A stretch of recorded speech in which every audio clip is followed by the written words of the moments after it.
राज्यातल्या वेगवेगळ्या भागामध्ये अवकाळीचा तडाखा बसलाय। पाहूया त्याच संदर्भातल्या टॉप 9 बातम्या।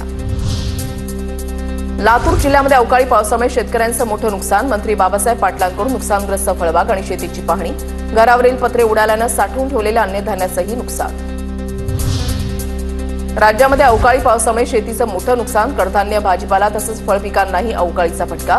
नुकसानग्रस्त पिकांचे पंचनामे करण्यास सुरुवात। नाशिक, बुलढाण्यामध्ये सर्वाधिक नुकसान। धुळ्यामध्ये झालेल्या अवकाळी पावसामुळे शेतकऱ्यांचं मोठ्या प्रमाणात नुकसान। मोठ्या प्रमाणात नुकसान भरपाई देण्याची शेतकऱ्यांची मागणी। कृषी विभागाकडून पंचनामे सुरू। नंदुरबार तालुक्यामधल्या गंगापूर आणि ठाणेपाडा परिसरात गारपीट। 378 हेक्टर क्षेत्रावरील पिकांचं शेती पिकांसोबतच 20 घरांची पडझड। कांदा आणि चाऱ्याचं सर्वाधिक नुकसान। धुळे जिल्ह्यामध्ये अवकाळी वादळी वाऱ्यासह गारपीट। जिल्ह्यातील 3075 हेक्टर क्षेत्रामधील कांदा, मका, बाजरी, पपई, केळी, ज्वारी, गहू पिकांचं नुकसान। बुलढाण्यामध्ये अवकाळी पाऊस आणि गारपिटीचा तडाखा। गारपिटीमुळे आंबा बागांचं नुकसान। झाडाखाली गळालेल्या आंब्यांचा सडा। आंबा बागायतदारांचं मोठं नुकसान।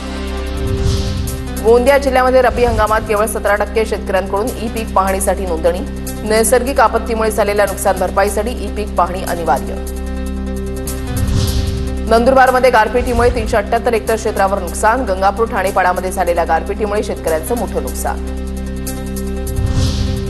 शहापूरमध्ये वादळी वाऱ्यासह अवकाळी पावसाची हजेरी। रब्बी हंगामातील पिकांचं मोठ्या प्रमाणात नुकसान। सोसायट्याच्या वाऱ्यामुळे घरांचंही मोठ्या प्रमाणात नुकसान।